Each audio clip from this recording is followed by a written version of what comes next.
Good evening, everyone. It's 6:31 p.m. and I will call this meeting to order by recognizing the traditional keepers of this land and specifically our neighbors of the Alderville First Nation with a formal territorial acknowledgement. We respectfully acknowledge that the municipality of Brighton is located on the Mississauga-Anishinaabeg territory and is the traditional territory of the Mississauga. The Council of the Municipality of Brighton respectfully acknowledges that the Mississauga Nations are the collective stewards and caretakers of these lands and waters in perpetuity, and that they continue to maintain this responsibility to ensure their health and integrity for generations to come. I have a motion moved by Councillor Wright, seconded by Councillor Wheeldon, that Council approve the September 5th, 2023 Council agenda as presented. Is there any discussion? All in favor? Being none opposed, that motion's carried. Are there any declarations of pecuniary interest? And if so, please state the general nature thereof. Councillor Freitas. To the chair, thank you. I was just wondering, is there an opportunity for notices For? to an announcement? Or? Yep, that comes after we declare our pecuniary interests. Okay, There are no pecuniary interests noted. And now we move into announcements. Councillor Freitas.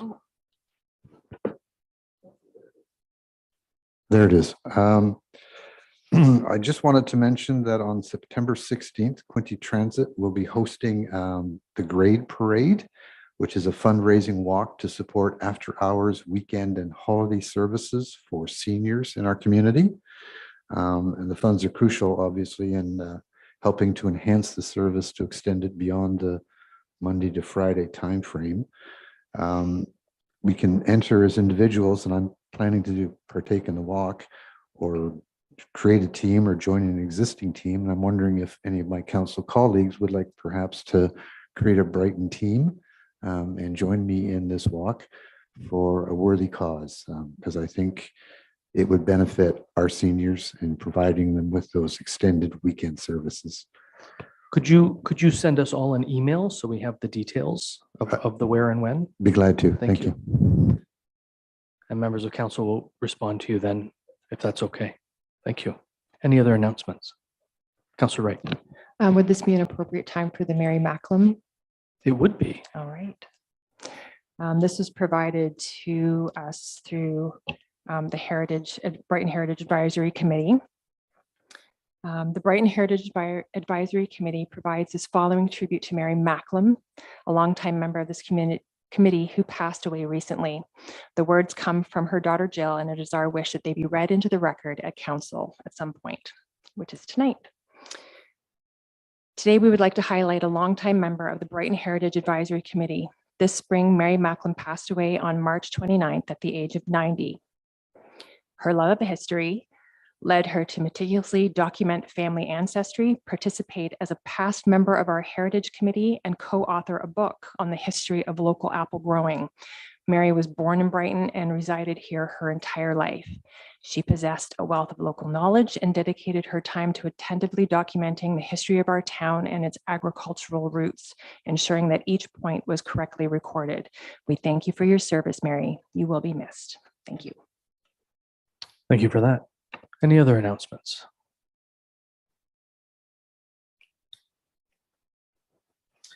We'll move to the adoption of the minutes. I have a motion moved by Councillor Wheeldon, seconded by Councillor Rowley, that Council adopt the August 14th, 2023 Council meeting minutes as presented.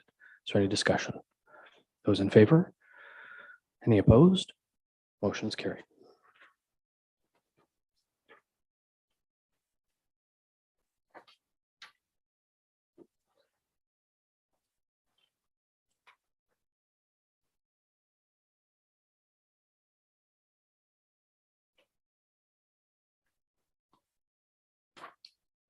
I have a motion moved by Councillor Butwell, seconded by Councillor Freitas, that Council adopt the August 16th, 2023 Council meeting minutes as amended, amending 5.2 on the agenda with the addition or inclusion enforcement of the fill bylaw and the removal or deletion from the development agreement any exemption of the fill bylaw.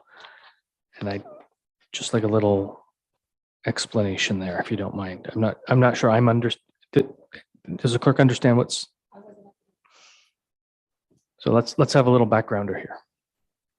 Okay, thank you very much, through you, Mr. Mayor, to I suppose council and to our planner, our Director Walsh of Planning. So some questions had been raised at that meeting about a fill bylaw exemption for the developer of Brighton Meadows, Phase 1.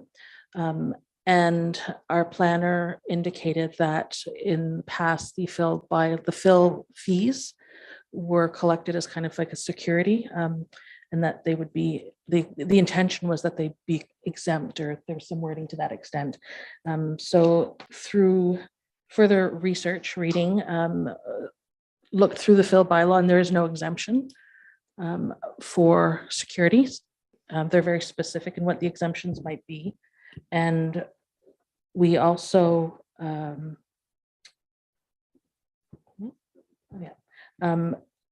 the driving force behind the looking into it was, it's a fairly significant amount of revenue in the very least amount, just for that one subdivision, or the first phase would be approximately $60,000 of lost revenue if we did not apply. And up to $180,000, $200,000 if they were looking at the full 1 meter of fill over the course of the entire site. So I have some questions that if we want to, as a council, discuss this further, if anyone needs any additional information.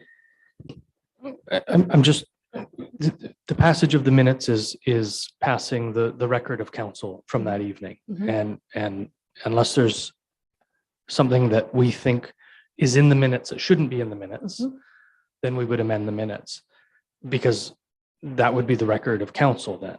But we don't change the minutes in an effort to change policy or decisions. So I understand that. That being said, the bylaw is not in force until council votes on the bylaw, makes the decision. Which So, we did that evening. but we weren't in a council session, we were at the planning session. Does it not have to? We are a council meeting though. Okay.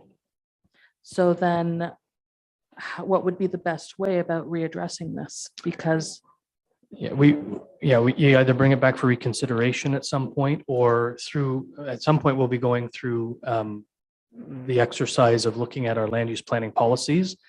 I'm not sure what the timeline for that looks like, Director, but it might be good to address it at that point as well. And I've had that discussion with Mr. Castleman as early as last week. so the concern being that, so it is passed, it's final, it's done. So we voted based on incorrect information, is what I would assert. In your opinion. In my opinion, Right. It was mentioned as an exemption. Yeah. And we don't have an exemption in the fill bylaw for that. Yeah. Sure. Sure. No, go ahead. Through the mayor to council, just to provide some context on some of the discussions last planning council session with respect to the fill bylaw. So for Brighton Meadows, the subdivision agreement provided some fill management provisions in the agreement, some fairly robust provisions, basically directly out of the fill permit bylaw. And the $2 per cubic meter that's specified in the bylaw, it wasn't clear whether it was a fee, or whether it was a security, or was it insurance. And scanning some best practices, it seemed the best fit was as a security. And because if it were a fee, it was disproportionate to the service rendered. And according to the fees and charges, the fees need to be proportionate to the service rendered. They did provide $100,000, and there's nothing in the fee bylaw that required.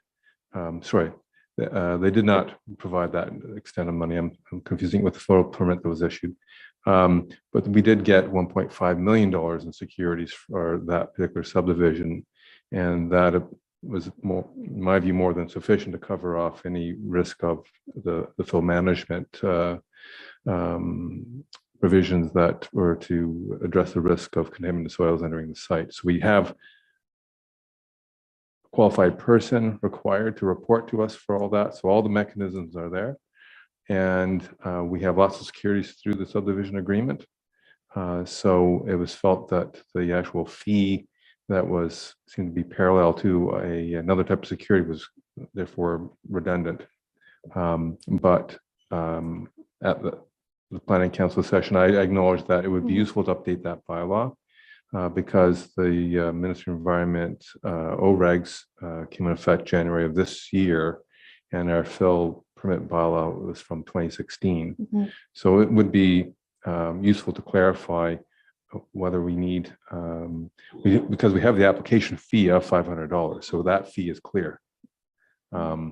But in terms of the $2 per cube, but that's, my view, was more of a security. And that's how it was treated. And notwithstanding all that, an agreement by council can run essentially parallel to its bylaws. So so through that agreement, there was an exemption to the fill permit bylaw, since they did overlap on that one particular area. I think as we go down this road of land use planning policy reviews, Director, I think there is a concern that maybe we're leaving money on the table, so to speak, especially given the provincial planning regime that has essentially taken money out of the municipal coffers in an effort to build more homes faster. What is it? More home? What is it? What is it? I can't. Yeah, thank you. And you know, I was in a county finance meeting today where we discovered that, you know, about $1.5 million in development charges will not be realized at the county level because of Bill 23. Now, I reminded my fellow county councillors on that committee that we were promised that we'd be made whole, and you know, we have no reason to not believe our provincial friends. At the end of the day, we'll just see what happens and what that made whole looks like. But I think it behooves us as a local municipality to find other ways of making up those shortfalls. And if through fill permits or other revenue tools, we can do that, especially in the development world where the money seems to be disappearing, if you will, from our coffers, then that's, I think, the want. And correct me if I'm wrong. Go ahead, Councillor Butwell. No, I will defer to someone who hasn't spoken yet. Councillor Fredis. To the chair, thank you. I think you hit the nail on the head. It's lost revenue opportunities. Back in 2016, as Director Walsh indicated, the Ontario government initiated some legislation relative to fill to ensure that contaminated soils were not coming out of the GTA into surrounding territories. And they kind of mandated the implementation of fill bylaws, and the fees were kind of stipulated in that. And the driving influence behind it was so that municipalities could recover costs in 5 key areas: to cover the administrative costs of overseeing and auditing QP reports on soil, just in case the QP person was a little negligent; to monitor, if necessary, the soil source and disposal sites; to affect main road cleanup where necessary due to poor site plan control, and that we clearly have evidence of that here in Brighton; to cover staff costs of site visits to monitor dust, water, vibration complaints resulting from lot clearing and grading during the pre-service phase; and finally, to create a reserve fund to cover future repairs to road infrastructure caused by the volume of heavy trucks bringing in or removing soil. In terms of Brighton Meadows, I did some quick arithmetic, and if they were to add 1 meter to the 12.7 hectares, it would require 14,200 truckloads at 9 M3 per load. And at $18 per load, we're giving away $255,000. Now, I can scale that down to 3/4 of a meter, 1/2 meter, and 1/4 meter. Even 1/4 meter would represent $63,900, and 1/4 of 14,200 is going to be what, about 3,000 trucks. Surely our road infrastructure is worth protecting and preserving, and $2 per M3 to build a reserve for those future repairs is not an unreasonable ask. So I agree with you. It's about finding a form of revenue and banking the funds to rebuild what ultimately will get damaged. Right. And in this case, that the ship has sailed. The council has passed a bylaw, and based on that bylaw, the clerk and I have signed the agreement with the subdivider for phase one. Now, we still have other phases that we can prosecute, but we will not be re-prosecuting this bylaw or the decision of council at the last meeting. Councillor Freitas. Thank you, Sue. You perhaps anticipated my next question. At the last session, I asked, would the other phases be coming before council? And I was assured by Director Walsh they would be. So passing phase one does not preclude our opportunity to apply this fill bylaw for the remaining phases. Do I understand that correctly? I believe that's correct. And I'm getting a head nod from the director. That's correct. I'll confirm that. And some of the management issues that you alluded to, those are covered under the subdivision agreement, and therefore the securities therein.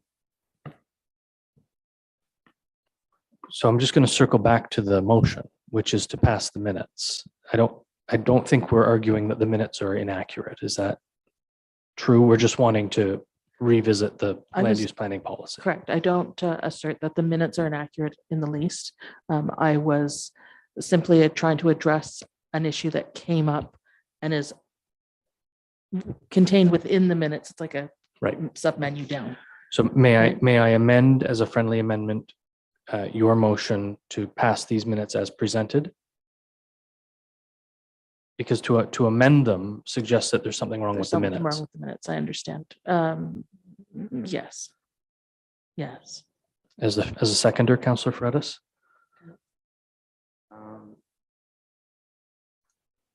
I will say yes. Is there any merit, though, in perhaps putting the qualifier in that this does not impact future phases? I think that discussion has been had around the table, and we can expect that next phase will come before this council before the end of our term. So I would anticipate that we'd all be still here and ready to look at that. But we're also going to take a good look at land use planning policies. I don't know if you have a timeline. Can you suggest to us what the timeline for that might be?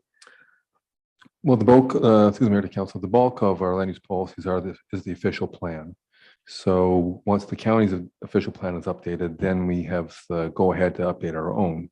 So we can have those discussions perhaps for the capital budget, either for 24 or 25, or for both. And so that really is the bulk of our land use policy. And of course, land use policy in the province of Ontario is top-down driven. So it starts with the Planning Act, of course, and what was a Places to Grow Act, and then the PPS, or sorry, the proper order is Planning Act, then the provincial policy statement, then any minister's specific plans, and then a upper tier official plan, and then a lower tier official plan. And so that's the framework we have to work with lots of direction, of course. So the framework for the bulk of those policies would have to be bumped into 2025. So I think, well, I agree with you 100% on that. I think the issue is not perhaps land use planning policies as a top-down driver, but other policies that affect how we collect revenue, how we negotiate with clients, how we interact with developers. And so that's what I think council means by wanting to review land use planning policies.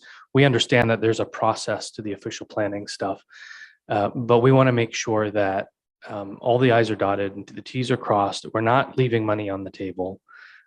As I say, especially in a regime where we're being essentially forced to take money off the table.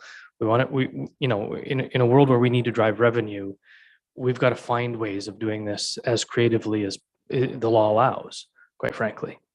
Yes, and thanks for that direction. And I think staff are of a like mind, particularly with deadlines for getting site plan approvals done, or according to the Act, we have to hand back some of the application fees, for example. And there are some activities that we're not collecting revenues from, and And so we'll have to work together to, look at the revenue side of things. And there's a couple of holes there that we have talked about and are looking at trying to fill, and particularly with clearing subdivision approvals in final state. So and there's a couple other places. So you'll probably see, I was hoping to have it on the next planning council session, but you'll probably see it in October planning council session, a draft parkland dedication bylaw. And that will drive up a lot of revenues for parkland, Right. because we haven't really been collecting much in a lot of instances. So even though the province has clawed that back as well, we aren't going to notice that so much. Right. So the new bylaw will see a positive. Thank you. Councillor Butwell. Through the mayor, get to the director of planning. Thank you for the further explanation. I think that we have, through our existing bylaw, a mechanism to levy those fees, those charges. And the intent of using that money as security doesn't really seem to be outlined within that bylaw. So perhaps we could just keep it closer to the bylaw as we move forward. Okay, thank you. Thank you all very much for this discussion. Moderately out of order, but it was a good discussion. I think important one to have, and provided some clarity to staff on how we move forward in the planning department. Anything further from members of council? So I have changed Councillor Butwell and Councillor Fredis as amended to as presented. All in favor? Being none opposed, that motion's carried.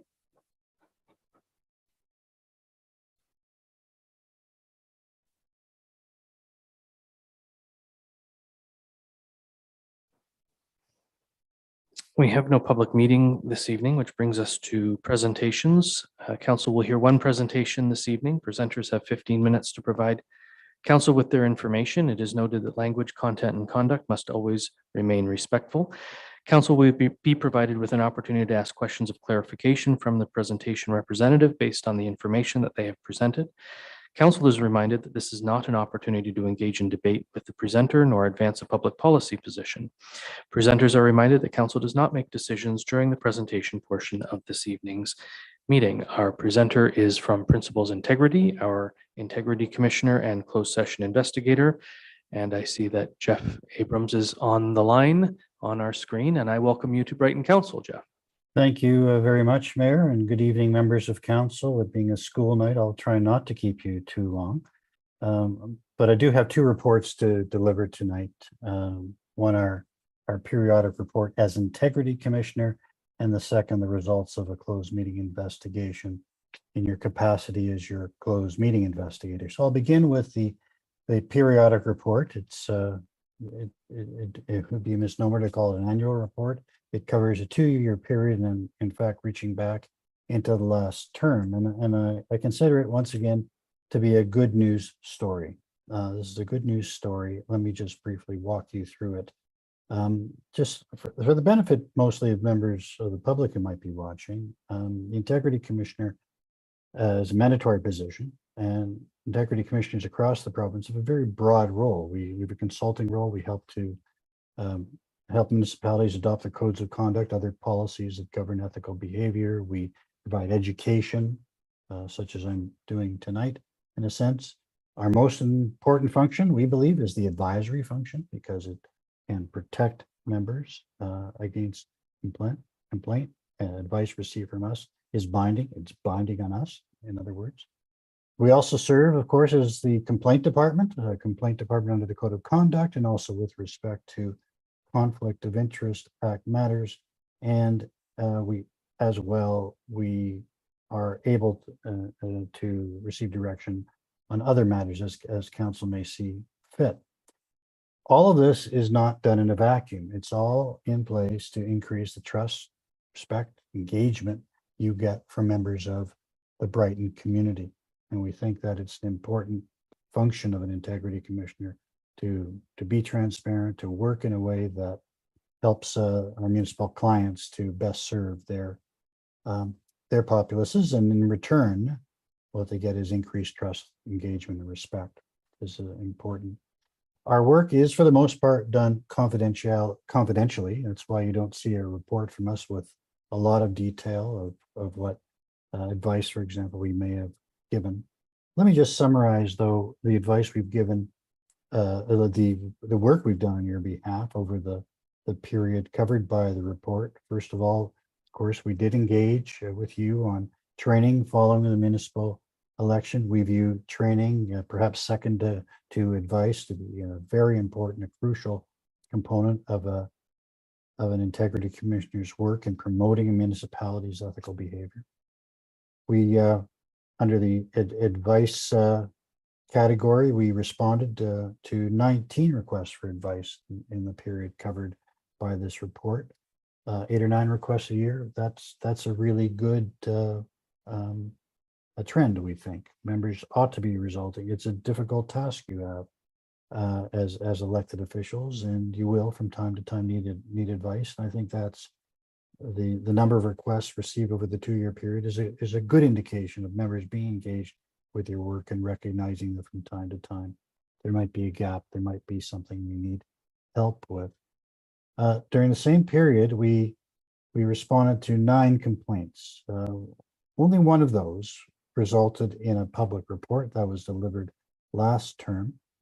And so once again, resolving 8 complaints that might come forward is a good sign. It indicates that to the extent course correction was required, it was achieved more or less voluntarily, or in other cases, members of the public who might have complained learned something more about municipal process and complaint didn't move forward beyond that. So that's our activity in Brighton. Let me just speak to some themes around the province to take the benefit of what's happened elsewhere. I'll begin with the requirement to maintain confidentiality to avoid council leaks. It's a matter that is regularly referenced during orientation and training for members of council, both new and re-elected, and we repeat it as often as we can, regardless of the intention. Disclosure of confidential information is a serious breach of the code because of its importance to good governance. A knowing breach of one's obligation to maintain confidentiality, if proved, warrants a significant sanction. The next category is a common one: avoiding disparagement and disrespect and harassment. I'll speak first, though, to the importance of making sure that there is a culture of respectful behavior. Occasional incivility and microaggressions left unchecked can certainly culminate in bullying and harassment and an unhelpful corporate culture. Remember, again, I'm speaking to our experience generally and the experience of other integrity commissioners, and not with particularity to Brighton. There are, however, egregious acts of harassment, and I mentioned in the report Bill 5, the private member's bill. It did not pass second reading. It was titled "Stopping Harassment and Abuse by Local Leaders Act 2022," and it did a couple things. It required that elected officials follow the municipality's harassment policy. It's done almost everywhere, and to the extent it isn't, it could be a requirement made necessary by regulation, not a piece of legislation. But it also sought to enable councils to apply to the courts when direct their integrity commissioner to apply to the courts at the conclusion of an integrity commissioner's report, and seek to have an offending member removed from office. Now, you might think it necessary. In fact, we would agree that in some cases that might be an appropriate course of action to pursue. But what Bill 5 failed to do was to recognize that there are remedies already in place or which could be clarified in legislation, which would enable municipalities to deal with offending behavior of this type in short order. And you can appreciate that it takes quite a amount of time, perhaps measured in years, for an application to the courts to run through its normal courses and appeals seeking to remove an elected official from office, whereas an integrity commissioner can conduct an investigation and make recommendations on sanctions in a comparatively short period of time, perhaps 3 or 4 months, depending on the complexity involved. And that would enable, we think, with some clarification, to give council some certainty that they could deal with the offending behavior in a manner that is appropriate, will prevent reoccurrence. So for this kind of thing already exists to some extent in the Education Act, where boards of education can, at the conclusion of an integrity commissioner process, require that a member no longer attends committee meetings or one meeting of the board itself. That may be an appropriate sanction. Right now, the limitation of an integrity commissioner's recommendations and council's authority is to the imposition of a suspension of pay, of remuneration, not of service. And so a member of council would continue to serve in any period of time that is caught by a sanction imposed by council.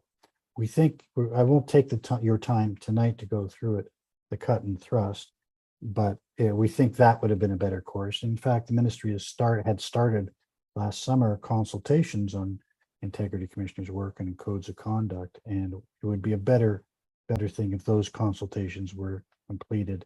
We think that that would be a better outcome.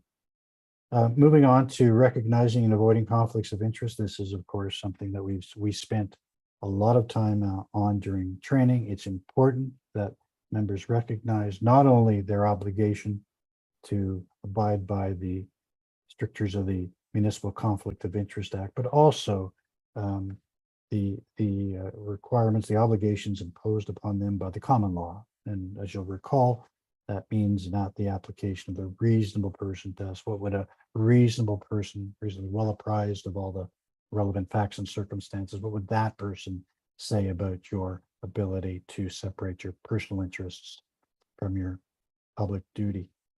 So that, as I say, Mr. Mayor, members, is the culmination of the Integrity Commissioner's periodic report. We've enjoyed working with the municipality over the course of the period in question, and with the municipality staff. We thank the clerk for her professionalism throughout. And perhaps, Mayor, I'll pause and see if anyone has any questions on the Integrity Commissioner's report this evening. Thank you, Mr. Abrams. Members of council, any questions of clarification on the first report? Another good news story. Look at that. There you go. Excellent. Let me shift gears then. The second report comes about as a result of 3 separate complaints. I would call them systemic complaints. They weren't really about a particular incident at a particular meeting about whether council breached its obligations with respect to the conduct of closed meetings. So we took those 3 complaints, managed them through our investigation and other work associated with the issues that were raised in the complaints. You can see them in bullet form on the second page of our report this evening. Importantly, we worked with staff on the development of a protocol for the management of closed meetings and on a different way to deal with some of your committees. And so I won't say that my report tonight is redundant. It's an obligation when a complaint is made and there are findings that the closed meeting obligations have been breached, to report publicly. It's not redundant, though. I am very happy to report that I don't think you need to do anything as a result of hearing my report this evening, because everything so far has been in place. Now, I'm anticipating that members may have some questions on the management of closed meetings. I speak in the report about the obligation to pass a closed meeting resolution, a meaningful closed meeting resolution prior to entering into a closed session. I speak about the ambit of closed session discussions. You need to stick to the topic that is identified in the resolution, but that doesn't mean that there isn't some room for context or a discussion for information that would be otherwise public, but is necessary for the purpose of the closed meeting. I speak to voting, how you can conduct votes, and how you can later make what was discussed in closed meetings transparent, and coupled with your obligation to vote in public, except in very narrow circumstances. We speak about council appointments process that's covered in some detail in the report. And finally, there's a short conversation on which meetings your closed meeting responsibilities and obligations pertain to. So you have the protocol. You've been through that at your last meeting, I believe, and the meeting prior, and you have this document there. As I say, you have a document before you this evening. As I say, I think it's a good news story. I anticipate that there may be some questions on the technical procedures and some of the things that have been identified both in the report and your new protocol, and I'm happy to address those this evening, Mr. Mayor. Thank you, Mr. Abrams. I'll open the floor to members of council for questions of clarification on the closed session investigation report. I will note that as council is aware, but maybe Mr. Abrams, you're not, we have made some modifications to how we work in closed session, and then how we report out at the end of a closed session when we return to open session. Just, I think, mostly based on your advice, quite frankly. So thank you for that. Members of council. Councilor Wright. Through you, I'm just wondering about the wisdom of not going, when we come out of a closed session meeting, we don't automatically go back into an online forum. We just throw open the doors. But anybody who is online doesn't necessarily have the chance to come to the doors. So I'm just wondering, should we be making an effort to reopen an online forum if we've started the meeting with an online forum?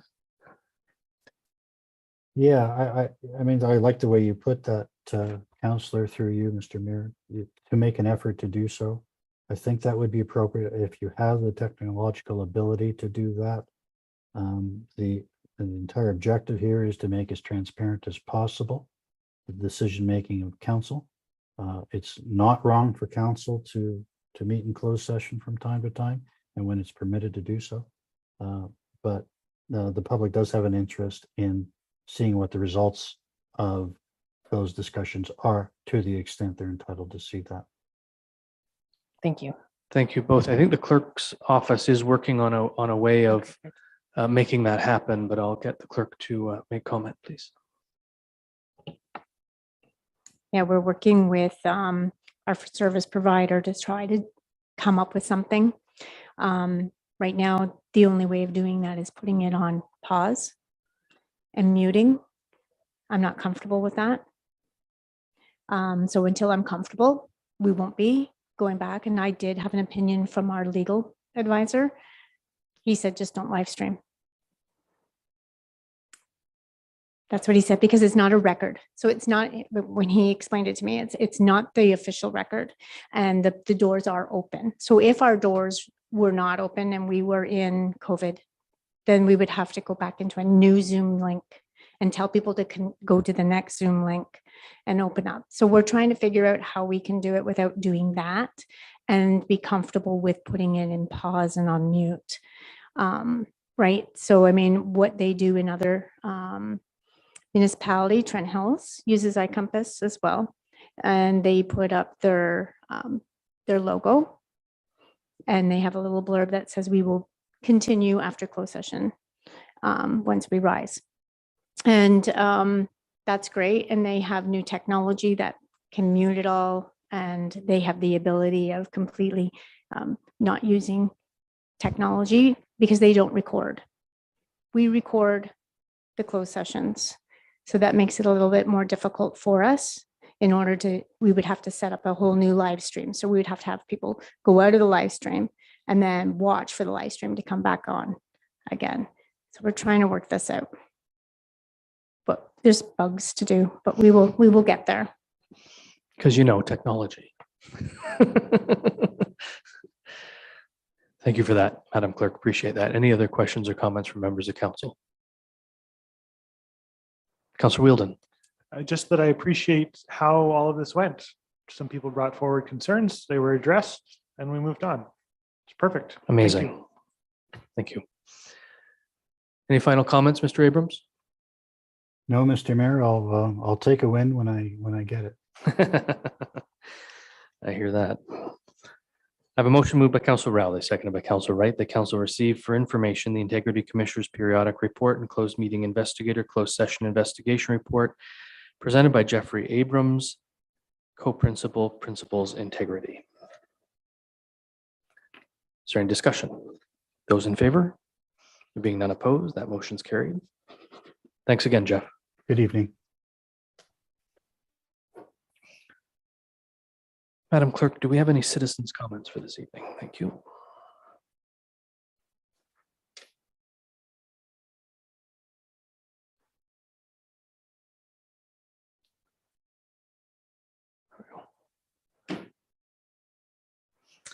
That brings us on to staff reports. Our first report is the 2023 Development Charges Indexing Report. Director Whitfield, we've read the report. Do you have anything to add or highlight?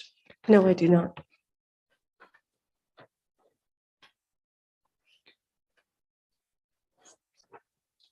I have a motion moved by Councillor Fredis, seconded by Councillor Butwell, that council receive the staff report, 2023 Development Charges Indexing Report, and the council authorizes staff to increase Schedule C to Bylaw 089-2019 by 8.09% in accordance with the Statistics Canada Quarterly Non-Residential Building Construction Price Statistics, Table 18-10-0276-01, second quarter. Is there any discussion? Councillor Fredis. Through the chair, thank you. To Director Whitfield. To the chair, if you'll beg my forgiveness, but I have a number of questions to ask. And I guess let me start off with my first observation is this revision to the schedule is based on non-residential building construction. Is there not something that's more appropriate, like a residential building construction guide? Director Whitfield. The non-residential building construction price index is the prescribed index per the Development Charges Act. Okay, thank you. I'm looking at the various categories here, and then I've compared it with other municipalities. And I guess my question is it a significant process to amend or enhance the categories? And let me cite some examples why. But hang on, I can stop you there. The answer is yes. We do a full development charges study every 5 years, and that prescribes what our development charges shall be for those 5 years with indexing. Okay, so I guess my question is, where are we in the 5-year cycle? I think we're about to start again. Director? That's correct. So the last one was passed in 2019. So we have to be complete by the beginning of September 2024. Okay. So we'll see in the budget, no doubt, this year's budget will have something for a development charges study. So if I just may elaborate, in looking at some of the other jurisdictions, they had lines in for police services. Now I realize that we have an OPP contract, But I guess the reality is if a developer locally has some vandalism or stolen equipment, the first thing he'll do is call the local detachment of the OPP to come and file a report that he uses to file on his insurer. But that call is serviced on our dime. So I wonder if that shouldn't be in there. Interestingly enough, another municipality has a line in there for affordable housing. Now, how they utilize that, I'm not sure. And they can't have it anymore. It's been removed through Bill 23. Okay. All right. Just looking a little further down, there's some allocations for water and wastewater. And those numbers have been increased by 8.09%. But in our 2023 fees and charges bylaw, the residence rates went up 15%. And is it not more appropriate and fair that they're the same 15% that we charge residents? I'm not sure if 15 is the right number, but Director Whitfield? 15 is not the correct number. I know that the usage rates each went up by about 15%, and then the base rates went up by about 2%. So depending on how much your usage was per month or per quarter, for example, if you had a 20 cubic meter per month, which would be 60 cubic meters in a quarter, 24, yes. I think that the rate was blended at around 9%. And if you use less, then your blended rate was lower, the rate increase, I'm sorry. And there was another part of your question though about the prescribed rate is what we can use. Right. We can't use anything other than the non-residential building cost price index. That's all we can use. And it's in our bylaw. It's part of the Development Charges Act. Right. Thank you.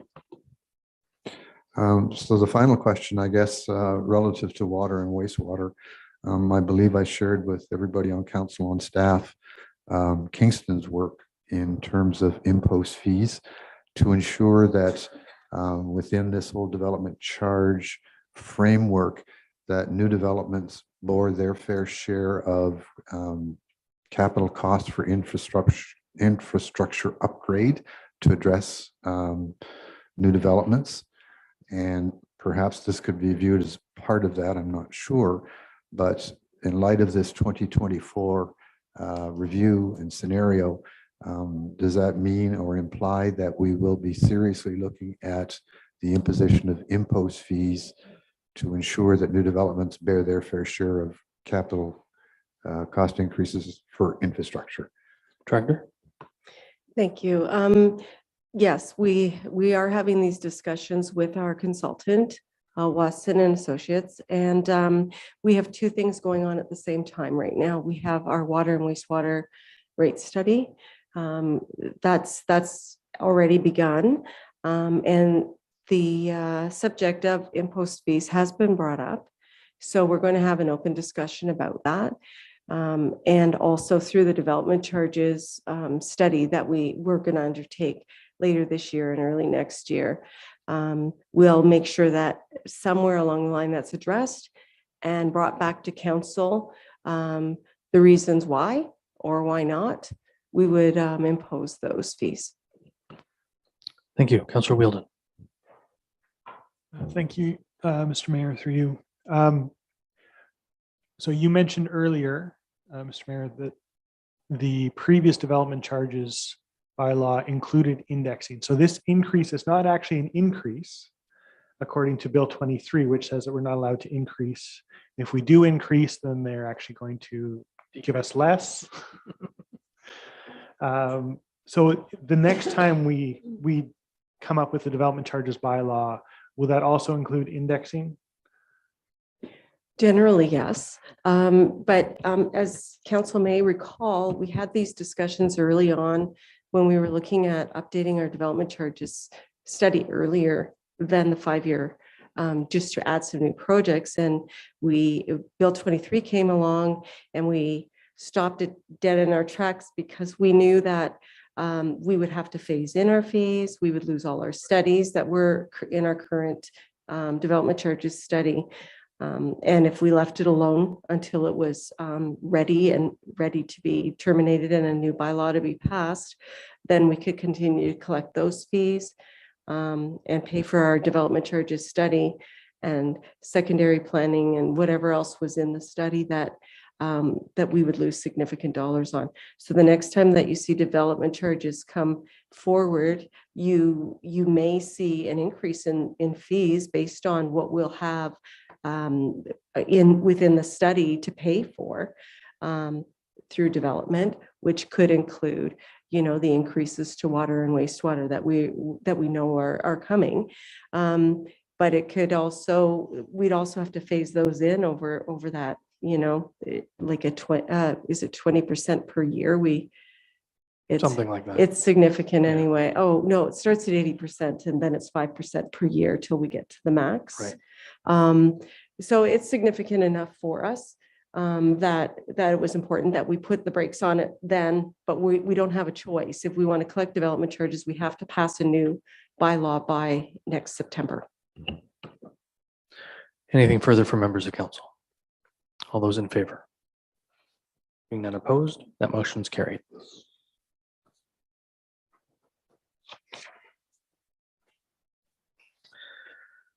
Our next report is the 2023 second quarter financial report. Director Whitfield, we've read this report. Do you have anything to add or highlight? No, I do not.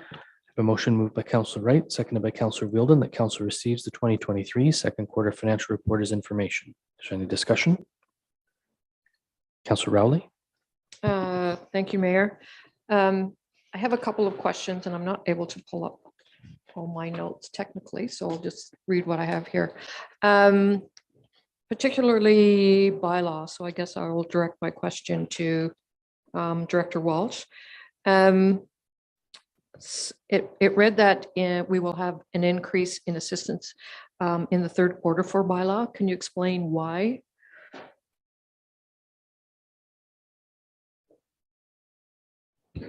I think I haven't found the exact page that you're referring to, but my recollection of the agenda is that there was plans by council to add a part-time bylaw enforcement officer. Okay. So we need to get back to council on how that role might fit in. With the STA program has gotten off a bit of a slower start.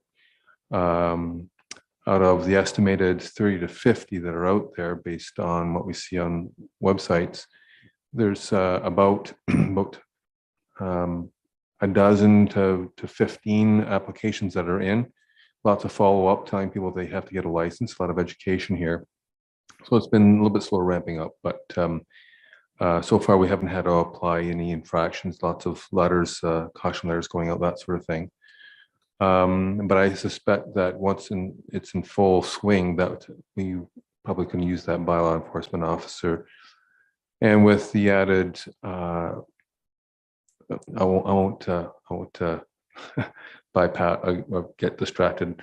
There's some other things going on there in terms of administrative execution there that we can report back at the time of budget, say the operational budget. Okay, thank you for that. I have another question, Go ahead. but this one was for Director Whitfield. I read where Quinte Access has not yet invoiced us. When they do, where do those dollars come from? Do we pay that invoice through the gas tax? No. So through you, Mayor, to the councillor. So we do have provincial gas tax allocation. What that allocation is, I don't know, because Quinte West receives it through an agreement that the municipality of Brighton and the city of Quinte West signed back in about 2001. I'm thinking it's before my time even. So what happens is it's based on ridership. It's based on their needs, I believe, and there might be another factor. And perhaps when Quinte Access comes to council to discuss budget, that it might be a good time to ask them if they can explain how that provincial gas tax works. The funds that they invoice us for are 100% tax supported. So we pay that. on top of the provincial gas tax that is received through Quinte West. You want to follow up?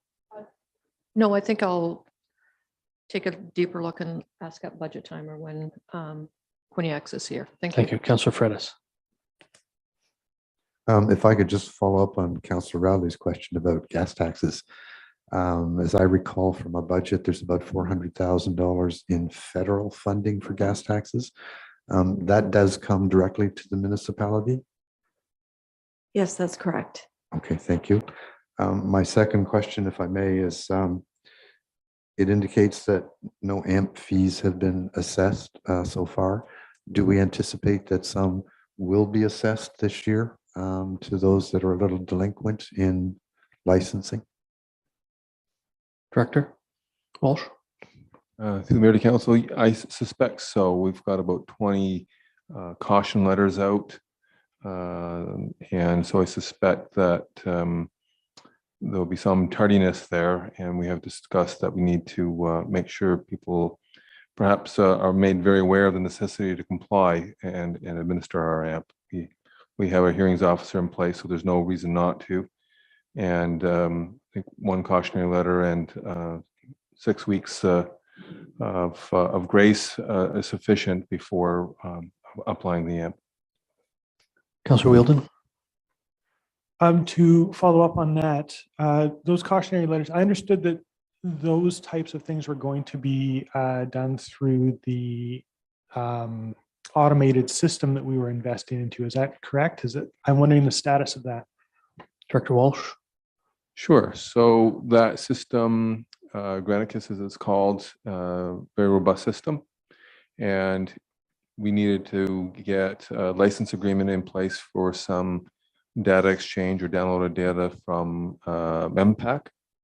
And so I custom ordered the data that we would need and went to head office. I guess they were trying to get a kind of a standard or template provision for municipalities because a lot of these requests were going out. And so there was a big delay. I only got the agreement, I think, a week ago Friday and signed it. The data is still not with us. But the data exchange license for the data has been signed. And so it's imminent that it should be arriving to us. And once we have that data, it'll be uploaded to Granicus and we'll have an operating system. I'm not sure how long Granicus will need to get it prepared, but I'm thinking that they do this every day and shouldn't be too long. So I don't have a specific timeline, but that was the reason for the delay in getting that fully operational. Thank you. Councillor Fredis. Thank you to the chair. Just to clarify, Director Walsh, there are potentially 20 that perhaps were manually identified in some way, shape, or form that are kind of 6 weeks in arrears in their licensing. So potentially there's 20 at $10,000 per AMP fee. The AMP fines were very detailed, as you may recall. So I don't remember the first line of as you may recall, the AMP fees are graduated. So the first offense is, it depends for operating without a license. Yeah, so then it can graduate from that. Yeah, so the bylaw enforcement officer has been very good at trying to get some notes out. He looks at the more common websites to see what advertising is going on, and he's been able to fairly readily identify the specific properties and get letters out. And he'll, with that, provide a copy of the advertisement of the short-term accommodations. And so we don't know whether they're whole home advertisements or owner operator in the AMP fees, I think, vary based on that. So, but I think your ballpark estimate is not too bad. Anything further from members of council? All those in favor? Being none opposed, that motion's carried.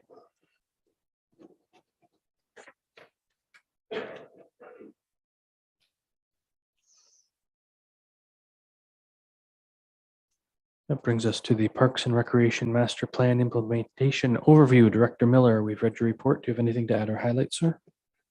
Not at this time. Thank you. I have a motion moved by Councillor Butwell, seconded by Councillor Fredis, that council receives the report from the Director of Parks and Recreation as information and grant staff the ability to apply for funding under the Resilient Communities Fund program. Once the intake begins, to fund a study towards the development of a facility site and business plan for a proposed new multi-use indoor recreational complex on land owned by the municipality of Brighton. Is there any discussion? All those in favor? Being none opposed, that motion's carried.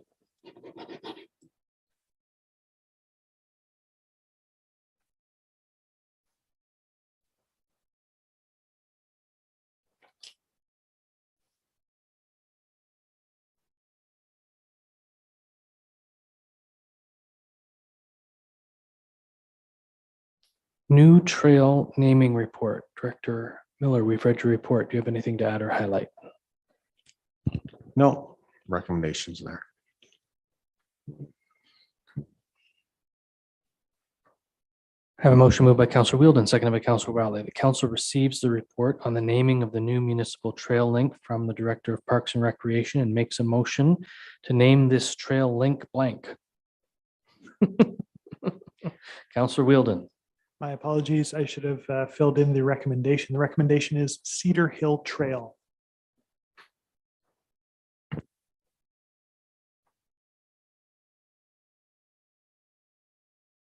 Councillor Rowley, is that?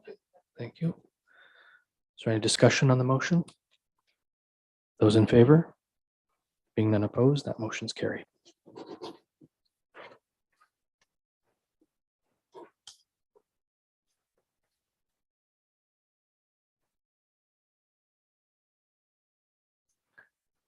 Staff update on municipal property at 127 Elizabeth Street. Director Miller, we've read your report. Do you have anything to add or highlight, sir? Not at this time. I have a motion moved by Councillor Rowley, seconded by Councillor Wright. The council receives a staff report from the Director of Parks and Recreation as information regarding the demolition of the house and garage located on municipal property at 127 Elizabeth Street. Is there any discussion? All in favor? Being none opposed, that motion's carried.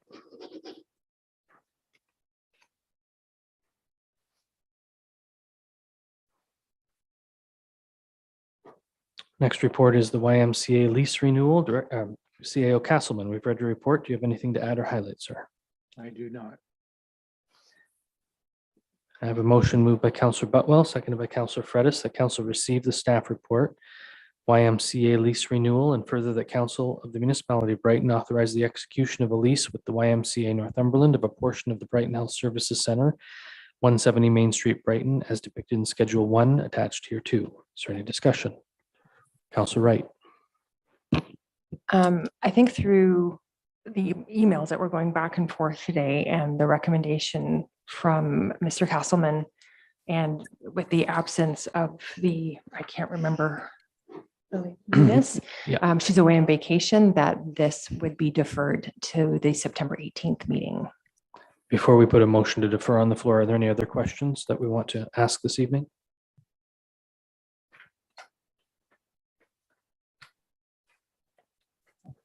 Stand up. You making that motion, Councillor Wright? Sure. Mr. Castleman has his hand up though. CAO Castleman? Through you, Mr. Mayor, my comment would be, I've spoken to the CEO of YMCA and they would not be available on the 18th, so it would have to be deferred to a following meeting, first meeting in October.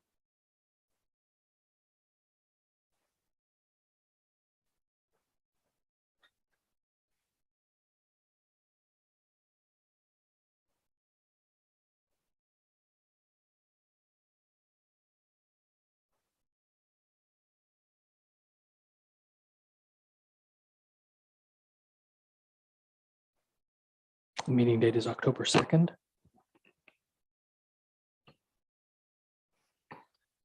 So I have a motion moved by Councillor Wright that the YMCA lease renewal report be deferred to October 2nd, 2023. Is there a seconder?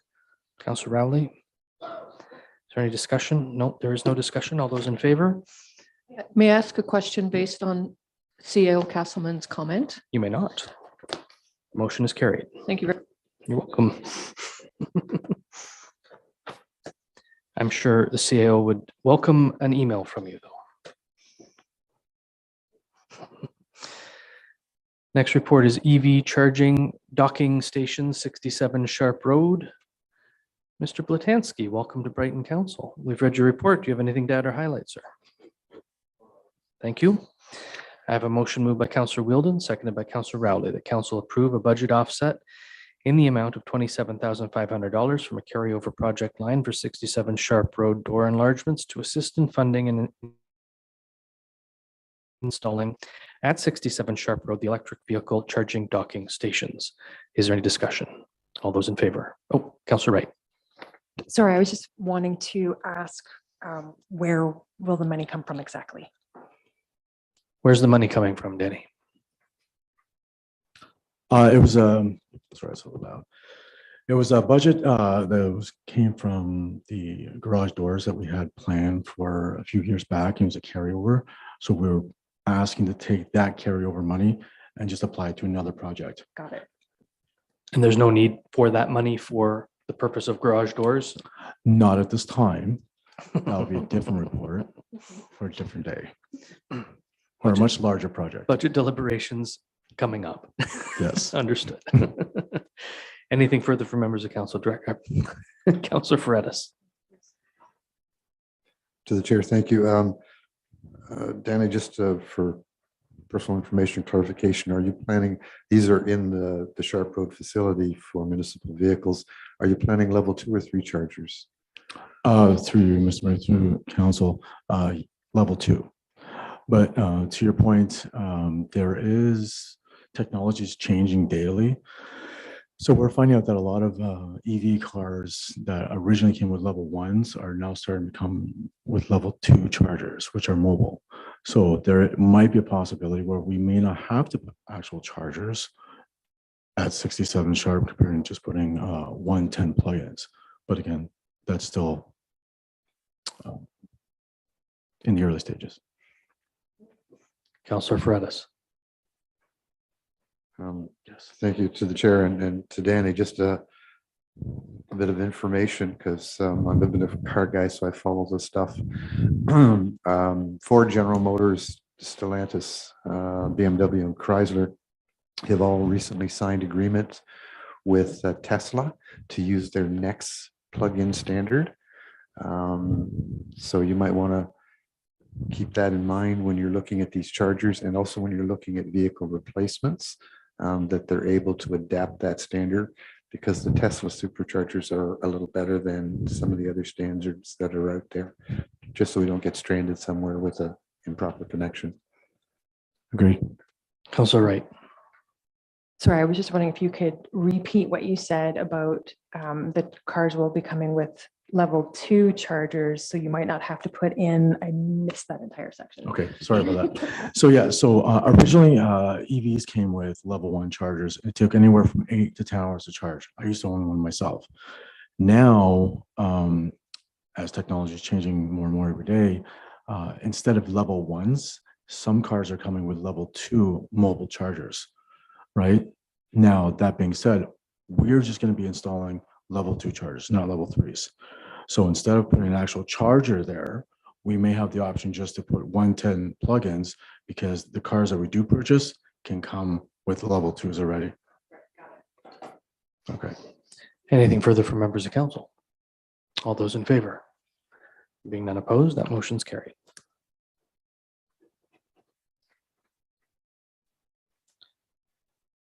We do have one notice of motion on the agenda this evening, which will be read as a motion at the next council meeting.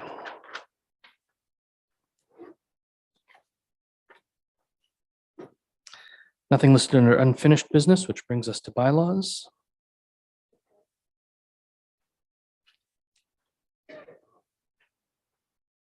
And the first one has been deferred. I don't need a motion to defer that, it's automatic. Thank you.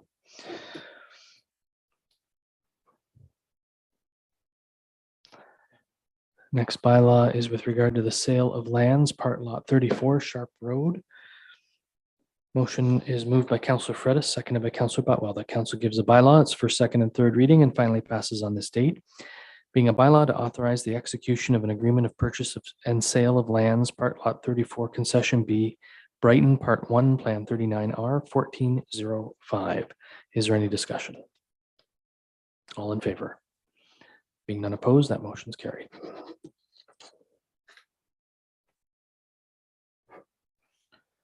It brings us to reports, minutes of advisory committees of council and review teams, mayor and council reports. And the first one comes from me with regard to the deputy mayor's absence. The motion is moved by Councillor Fredis and seconded by Councillor Butwell. And I will note to council that it has been amended to add a date, an end date, so that we can circle back to this at some point. So it's not open-ended. The council accept the report from Mayor Ostrander, and further that council grants a leave of absence to Deputy Mayor Ron Anderson until 31 January 2024. And further that council appoints Councillor Emily Rowley as acting deputy mayor. And further that council appoints Councillor Emily Rowley to sit on the Economic Development Advisory Committee during the leave period. And further that council appoints Councillor Byron Ferrettis to sit on the Docks by the Bay Physician Recruitment Committee during the leave period. Is there any discussion? All in favor? There being none opposed, that motion's carried.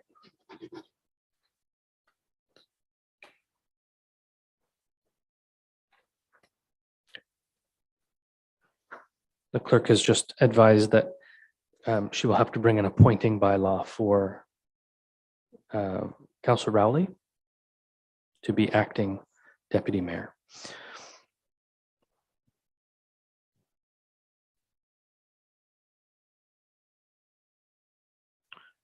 And the next are the 1973 Tornado Task Force minutes. Moved by Councillor Wright, seconded by Councillor Wheeldon, that as recommended by the task force to commemorate the 1973 tornado, council directs staff to add $2,500 to the 2024 and future budgets for a postcard promotion to include photos used for the tornado commemoration and additional Brighton photos. And I'm just wondering if we should refer this to budget so that we can have a full discussion around it rather than it being automatically placed in the budget. Is that okay with everyone? Want to have a discussion around this first? I think that was the intent. Yeah, I think so Of too. getting it on the table early, so it could be part of budget deliberations.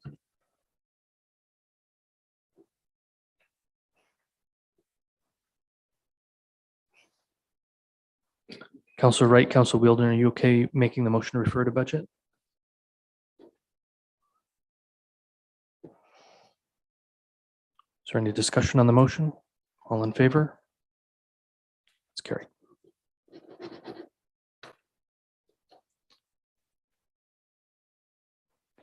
The motion moved by Councillor Wheeldon, seconded by Councillor Rowley, that council received the June 27th, 2023 task force to commemorate the 1973 tornado meeting minutes as presented. Is there any discussion?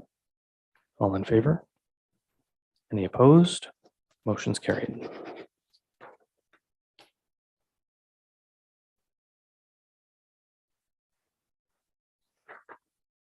And a motion moved by Councillor Fredis and seconded by Councillor Butwell that, as recommended by the committee review team, council directs staff to amend the terms of reference for the Accessibility Advisory Committee to add an additional community member to the committee for a total of 6 community members and 2 members of council. Is there any discussion? All in favor? Any opposed? Motion's carried.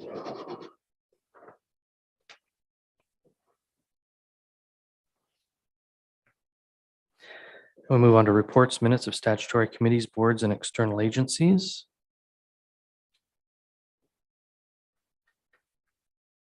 Madam Clerk, should we not have a motion to accept the minutes of the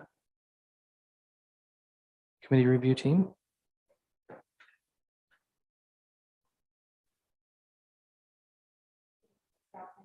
They were just draft? Okay, thank you. Moving on to Curling Club. It's moved by Councillor Wheeldon, seconded by Councillor Rowley, that council received the Brighton Curling Club meeting minutes for June 26 and July 31st, 2023 as presented. Is there any discussion? Those in favor? Being none opposed, that motion's carried. We move to correspondence, direction items, endorsements, communications, and petitions. The first comes from Carrie Cater of Fetal Alcohol Syndrome. What's the D? Disorder Community Worker. And it's moved by Councillor Butwell, seconded by Councillor Fredis, that council support the request from Carrie Cater, FASD Community Worker, Children's Treatment Center, Quinny Health, to proclaim the month of September as Fetal Alcohol Spectrum Disorder Month. Is there any discussion? Those in favor? There being none opposed, that motion's carried.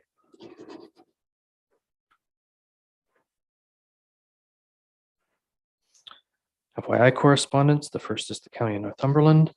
It's moved by Councillor Rowley, seconded by Councillor Wheeldon, that council receive the information from the County of Northumberland updates for August 21st to September 1st, 2023. Is there any discussion? Those in favor? Being none opposed, that motion's carried.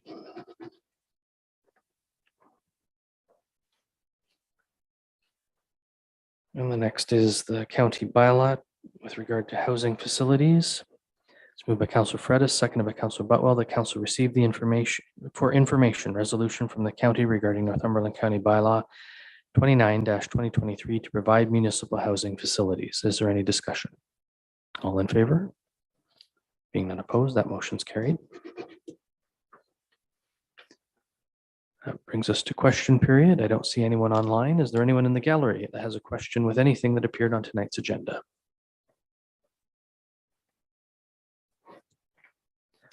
Or none noted.